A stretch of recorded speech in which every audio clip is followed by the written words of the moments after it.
नमस्कार. मी भाऊ तोरसेकर. तुम्ही बघत आहात प्रतिपक्ष. मित्रांनो, विधानसभेचं आणि विधिमंडळाचं अधिवेशन संपलेलं आहे. पण त्या निमित्ताने जे काही फड रंगवण्यात आले त्यातून लोकांचं कल्याण किती झालं. विधिमंडळाचं कामकाज करोडो रुपये, एक एक मिनिटाला काही लाख रुपये त्या अधिवेशनाच्या निमित्ताने खर्च होतात. त्यामध्ये लोकांच्या आयुष्यात आवश्यक असलेल्या लोकहिताचे विषय आहेत. ते घेऊन चर्चा व्हावी, वादविवाद व्हावेत, सरकारच्या वेगवेगळ्या योजना कार्यक्रम, त्यावरचा खर्च याविषयी जाब विचारला जावा, ही अपेक्षा असते. पण व्यक्तिगत हेवेदावे करण्यामध्ये ज्या प्रकारे विधिमंडळाचं कामकाज वाया घालवलं जातं, याची चर्चा आतापर्यंत खूप झालेली आहे. पण ही चर्चा करणाऱ्या माध्यमातल्या मुखंडांना एक विचारावं असं वाटतं की विधिमंडळात जे काय होतं ते होतं, पण ते तुम्ही दाखवलं नाहीत. राज ठाकरेचं मला कौतुक एवढ्यासाठी आहे की राज ठाकरेने वारंवार एक गोष्ट सांगितली की तुम्ही दाखवता म्हणून संबंधित मंडळी असं करतात. तुम्ही दाखवायचं थांबा, ते करायचं थांबतील, ते बोलायचं थांबतील. राज ठाकरेचा हा बहुमोलाचा सल्ला आहे. किती पत्रकारांनी, संपादकांनी तो गंभीरपणे घेतलाय. काहीतरी कुठेतरी नाचलंय, कुजलंय, हे सांगण्यालाच आजकाल पत्रकारिता मानली जाते. आणि त्यामुळे राजकारण सुद्धा उखाळ्या पाखाळ्या काढण्यात झालेलं आहे. चर्चा, वाद विवाद व्हायला हरकत नाही, पण ते लोकहिताच्या दृष्टीने झालं पाहिजे. आणि म्हणून ज्या प्रकारे पत्रकारिता आता बारगळलेली आहे, काही प्रमाणात विधिमंडळाचं कामकाज आणि तिथलं राजकारण, वादविवाद हे सुद्धा बारगळत गेलेले दिसतात. आणि मग अशात आपण दुसऱ्याला आउटस्मार्ट कसं करतो हे दाखवण्याची एक प्रकारे स्पर्धा चालते. आणि त्याचंच प्रतिबिंब मग परवा विधान परिषदेमध्ये अनेकांनी ते, विधान परिषदेत काय घडलं, आमच्या सूर्यवंशी असेल, काही लोकांनी ते दाखवलेलं पण आहे संपूर्ण, की चित्रा वाघ या भाजपच्या आमदार आणि महिला आघाडीच्या एक प्रमुख कशा तुटून पडल्या. प्रामुख्याने काय अनिल परब, उबाठा शिवसेनेचे मोठे नेते आणि उद्धव ठाकरे यांचे कायदेशीर सल्लागार, यांच्यावर ज्या प्रकारे चित्रा वाघ तुटून पडल्या, त्या मी जेव्हा बघितलं तेव्हा माझ्या लक्षात आलं की जरब म्हणजे काय असते. जरब म्हणजे काय असते, फार मोठं काय तपशिलात नाही, अघळ पघळच बोलले. चित्रा वाघ सुद्धा पुन्हा पुन्हा तीच वाक्य टोचून टोचून टोचून बोलत होत्या की तुम्ही माझ्याकडे बोट दाखवले. आणि ज्या प्रकारे त्यांनी अनिल परब यांचीच नाही तर संपूर्ण उबाटा शिवसेनेची आणि उबाटाच्या नेतृत्वाची लक्तरं करून टाकली, त्याची गरज होती का? पण म्हणतात ना, निर्ढवलेल्यांना कोडग्या कोडग्या लाज नाही, कालचं बोलणं आज नाही. हे आज सगळ्यांच्या बाबतीत बोलता येतं. विषय होता दिशा सालियनचा, आणि अवघड जागी तर दुखणं आहे. दिशा सालियन हे आज नाही, जवळजवळ गेली 5-4.5 वर्ष उद्धव ठाकरे, ठाकरे परिवार आणि उद्धव निष्ठ शिवसैनिक यांच्यासाठी दिशा सालियन हे अवघड जागीचं दुखणं होऊन बसलेलं आहे. आणि त्यातून जितकं सुटायचा प्रयत्न करतील तितके ते त्यामध्ये अधिक गुरफटत जातात, ही वस्तुस्थिती आहे. आणि म्हणूनच असा विषय विधिमंडळात येऊ नये यासाठी उद्धव ठाकरे आणि त्यांच्या सवंगड्यांनी, ज्याला आजकाल उबाठा शिवसेना असं म्हटलं जातं, त्यांनी हा प्रयत्न करायला पाहिजे होता की याच्यावर चर्चाच होऊ नये. आपोआपच झाकलेलं, असं म्हणतात ना, झाकली मूठ 1.25 लाखाची, तर ती झाकलेली मूठ मी पहिल्यांदाच सांगितलं की हे, यांना शत्रूंची गरजच नाहीये. हे स्वतःचेच स्वतः शत्रू आहेत. मग ते उद्धव ठाकरे असोत, आदित्य ठाकरे असोत, किंवा अनिल परब, संजय राऊत यासारखे त्यांचे सवंगडी असोत, यांना बाहेरच्या कुठल्या शत्रूची गरज नाही. ते स्वतःचेच इतके भयंकर शत्रू आहेत की स्वतःला कसं अडचणीत आणायचं याचं एक अप्रतिम कौशल्य आणि कसब या लोकांनी आत्मसात केलेलं आहे. आणि म्हणून दिशा सालियनचं जे प्रकरण नव्याने चव्हाट्यावर आलेलं आहे, त्या विषयात जाहीररित्या जी काही चर्चा होते ते होऊ देत, पण ती निदान विधानसभा किंवा विधान परिषद यांच्या कायदेशीर पटलावर येऊ नये, ऑन ऑन रेकॉर्ड जाऊ नये, याची तरी काळजी तुम्ही घेतली पाहिजे. पण आहे ना, तोंडघशी पडण्याचं जर कौशल्य यांच्याकडे आहे, प्रामुख्याने जे स्वतःला उद्धव ठाकरेंचे कायदेशीर सल्लागार म्हणतात, त्या अनिल परब यांचं तर कायद्यात तोंडघशी पाडण्याचं खास कौशल्य आहे. तुम्हाला आठवतं मित्रांनो, ज्या वेळेला उद्धव ठाकरे मुख्यमंत्री होते आणि सचिन वाझे हा विषय गाजत होता, विरोधी नेतेपदावर बसलेल्या देवेंद्र फडणवीसांनी काय तो सचिन वाझे आणि पोलीस खात्याचे वाभाडे काढले होते. तोंड दाखवायला जागा नव्हती उबाठा शिवसेनेकडे आणि महाविकास आघाडी सरकारकडे. त्यावेळेला हे अनिल परब यांचे ऑन रेकॉर्ड शब्द सापडतील तुम्हाला. काय म्हणाले होते की तुमच्या लाडक्या अर्णब गोस्वामीला अटक केली म्हणून तुमच्या पोटात दुखतं का, सचिन वाझेच्या विरोधात. सचिन वाझेने अर्णब गोस्वामीला अटक केली म्हणून तुमच्या पोटात दुखतं का, असं अनिल परब आणि अनिल देशमुख म्हणाले होते. हे ऑन रेकॉर्ड सापडेल. आणि त्यावेळेला मुद्दा काय होता, तर मुकेश अंबानी यांच्या घरासमोर जी स्फोटकं ठेवलेली गाडी सापडली आणि त्याचं जे गूढ रहस्य तयार झालं होतं, त्या विषयावर विरोधी नेता म्हणून देवेंद्र फडणवीस बोलत होते. आणि तिथे त्यांनी सांगितलं की यातला महत्वाचा जर कोण असेल धागा दुवा, तर तो त्या स्फोटकाच्या गाडीचा मालक मनसुख हिरेन. त्याला शोधून काढा, त्याला सुरक्षा द्या, नाहीतर त्याची मर्डर होण्याची शक्यता आहे. आणि शेवटी त्याच मनसुख हिरेनच्या मर्डर प्रकरणामध्ये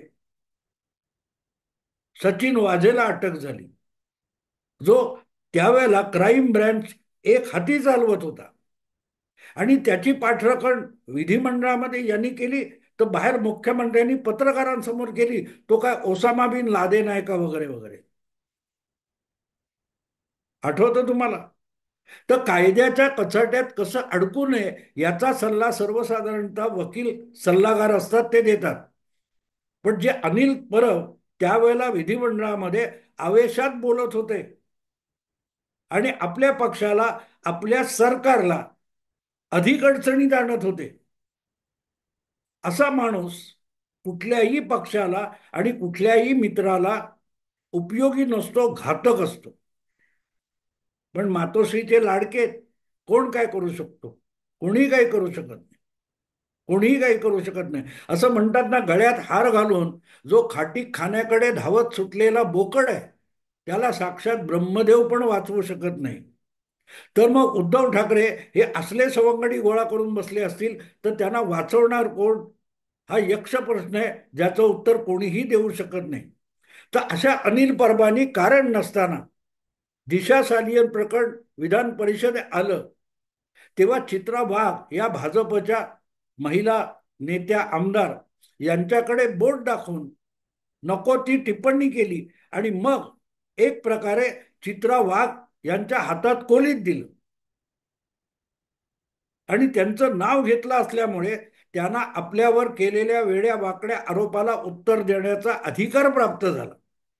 थोडक्यात माझे वाभाडे काढा, माझ्या पक्षाची लक्तर जगाच्या वेशीवर टांगा, यासाठी अनिल परब यांनी चित्रा वाघ यांच्या हातात कोलीत दिलं, यांच्या हातात कोलीत दिलं.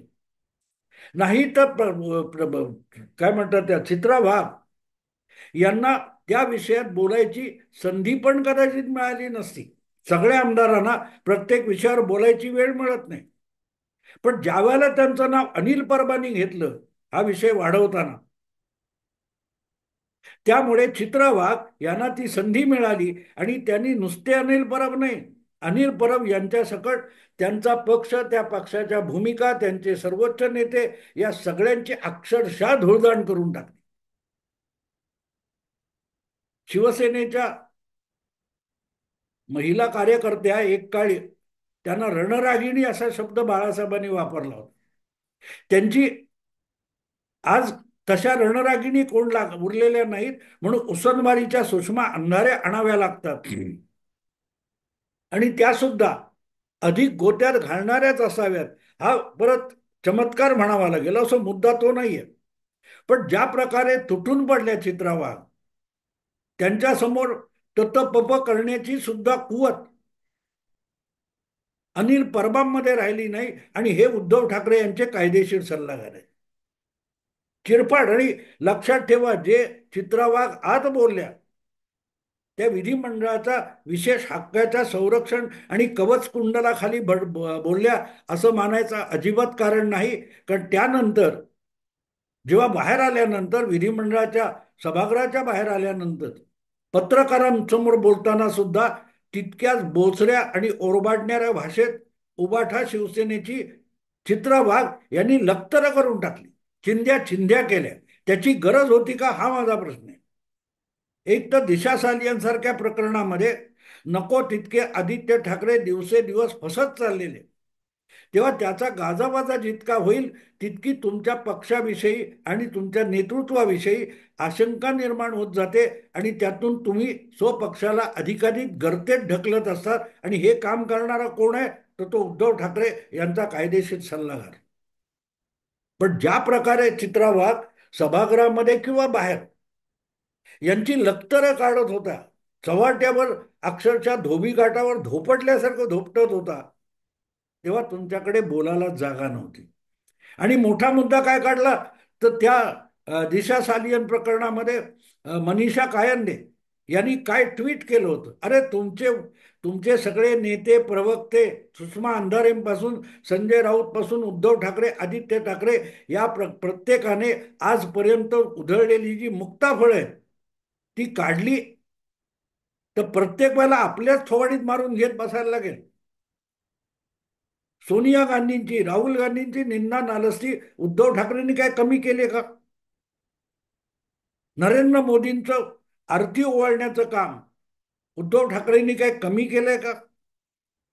मग आज का शिव्या घालताना तेव्हा काय लिहिलं होतं, हा युक्तिवाद नसतो. हा युक्तिवाद नसतो. आणि म्हणून असा युक्तिवाद करू नये हे ज्याला कळत नाही, असे वकील ऍडव्होकेट अनिल परब हे उद्धव ठाकरे यांचे कायदेशीर सल्लागार आहेत. मग दिशा सालियन असो, काय ते सुशांत सिंग राजपूत असो, अशी एक एक प्रकरणं उद्धव ठाकरे आणि ठाकरे परिवाराला गळफास लागल्यासारखी अडकली असतील येऊन, तर नवल नाही. असे सल्लागार जेव्हा तुम्ही ठेवता तेव्हा कोण पाहिजे तुम्हाला? म्हणजे अनेकदा असा प्रश्न पडतो की हे यांचे वकील आहेत की यांच्या विरोधी पक्षाचे वकील आहेत, प्रतिपक्षाचे वकील आहेत, असं वाटतं. कारण वकील नेहमी आपली जी बाजू असते, आपला जो अशील असतो, त्याची अब्रू वाचवण्याचा प्रयत्न करतो, त्याच्या अडचणीच्या प्रश्नावर झाकपाक करायला बघतो. पण संजय राऊतांपासून तुमच्या सुषमा अंधारे असोत किंवा अनिल परब असोत, यांनी जितका पक्षाचा बचाव मांडण्याचा प्रयत्न केला, तितक्या ह्या दिशा सालियन वगैरे सगळ्या प्रकरणांच्या सुकलेल्या जखमा आणि खपल्या उचकटल्या गेल्या. आणि आणखीन काही गोष्टी लक्षात घेतल्या पाहिजे. ठराविक लोकांच्या वाट्याला जायचं नसतं. हा साप विषारी आहे का नाही आहे का हे स्वतःला माहिती नसतं, तर आपण सापाची छेड काढू नये. तो साप विषारी असेल किंवा कोबरा असेल, त्यांनी दंश मारल्यानंतर तुम्हाला श्वास घ्यायला वेळ मिळत नाही. आणि म्हणून अशा लोकांच्या वाट्याला जाऊ नये. चित्रा वाघ यांचं नाव घेऊन जी काय टीका टिप्पणी अनिल परबांनी केली, त्याची मुळातच गरज नव्हती. त्याची भाषा काय होती हा स्वतंत्र विषय, मी तिकडे जात नाही. मी तिकडे जात नाही. पण आपण चित्रा वाघ यांना आपल्या विरोधात बोलण्याची आणि आपल्या चिंध्या करण्याची संधी द्यायची का? ज्या वेळेला तुम्ही अशी माणसं गोळा करता, तेव्हा मग तुम्हाला त्याची फळं भोगावी लागतात. ज्या प्रकारे चित्रा वाघ ज्या आवेशात बोलतात, तुम्ही ते बघा, सगळं ऐका. ऐकलंही असेल कदाचित. पण ते बघितलं की कळतं की जणू काय आपली मान नेऊन वाघाच्या तोंडात द्यायची. सर्कस नाहीये अनिल परब. तुम्ही राजकारणात सर्कशीत काम करत नाही. त्या सर्कशीत असतं मगरीच्या तोंडी किंवा सिंहाच्या तोंडी आपलं मुंडकं देण्याचे एक भयंकर असे घातक प्रयोग केले जातात आणि ते बघायला लोक तिकीट देऊन येतात. तो धोका असतो. कदाचित त्या वाघाने तोंड बंद केलं तर. सर्कशीत आपण बघतो ना, वाघ आ करून असा तो जबडा उघडून असतो आणि ती सुंदरी आपलं त्याच्या तोंडात काय ते उघडलेल्या जबड्यामध्ये डोकं घालून वाकून बघते वगैरे वगैरे. इथे उलट झालं. स्वतःला वाघ म्हणवणारा आहे तो खऱ्या वाघ नावाच्या एका वाघिणीच्या जबड्यात आपलं डोकं घालतो. त्याचं नाव अनिल परब आहे. स्वतःला वाघ नावाची उपाधी लावणं वेगळं आणि खरोखर वाघ नाव असलेल्या वाघिणीला डिवचणं वेगळं. ते तुम्ही तुमचं मुंडकं हे वाघिणीच्या जबड्यात घातलं आणि त्याने जबडा बंद केला तर जागोजागी ते लांब लांब दात घुसले तुमच्या नरडीत. घुसले. त्याची गरज होती का हा प्रश्न आहे. जेव्हा मिस्टर अनिल परब जे काय झालं ना त्याला म्हणतात जरब. चित्रा वाघ यांची जरब आता ऍडव्होकेट अनिल परब यांना कळली असेल. त्यांनी जे काय केले उद्योग ते करायची गरज नव्हती हे कळलं असेल. पण ते त्यातून शहाणे होण्याची शक्यता नाही. अन्यथा मनसुख हिरेन सचिन वाझे वगैरे जे प्रकरण होतं त्यावेळेला आपल्यामुळे पक्षाचं किती नको तितकं नुकसान झालंय यातून अनिल परब धडा शिकले असते.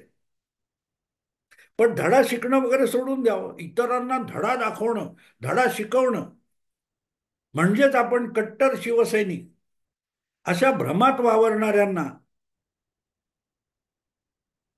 किंवा अशा कागदी वाघांना जेव्हा खरा वाघ भेटतो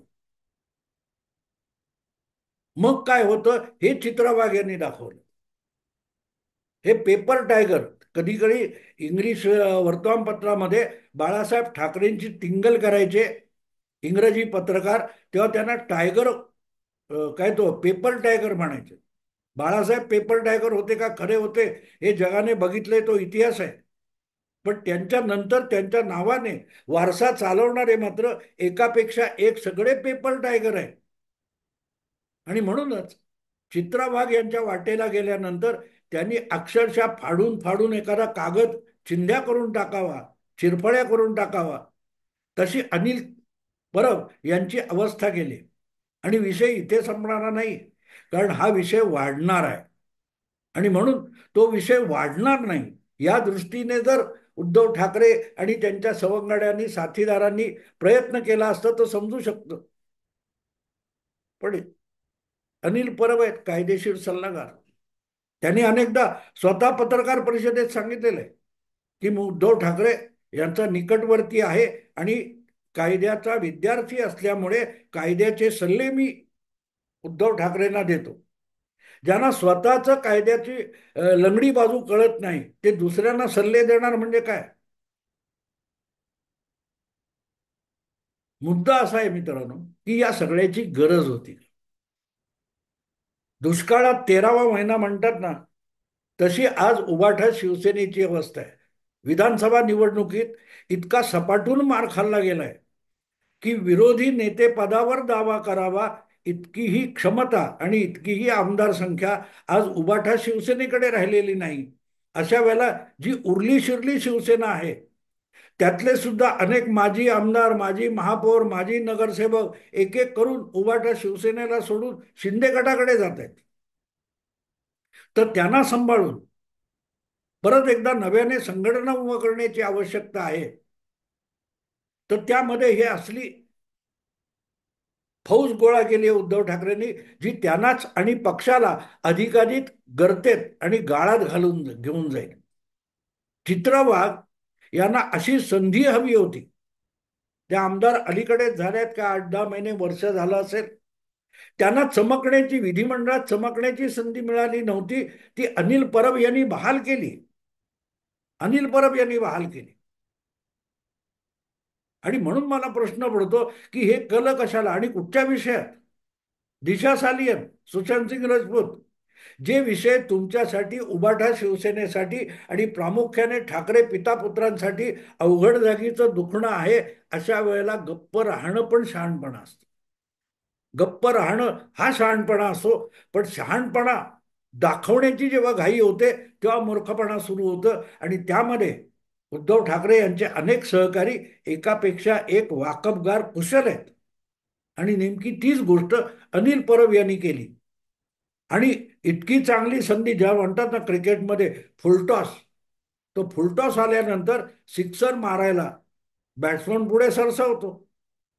परत परत त्या सगळ्या रेकॉर्डिंग जर तुम्ही बघाल तर त्या चित्रावाग काय सांगतात, तुम्ही माझं नाव घेतलेलं आहे, अन्यथा मला ह्यात पडायची गरज नव्हती. माझं नाव घेऊन बोललात तर मला उत्तर देणं भाग आहे आणि मी गप्प बसणार नाही, मी उत्तर देईन.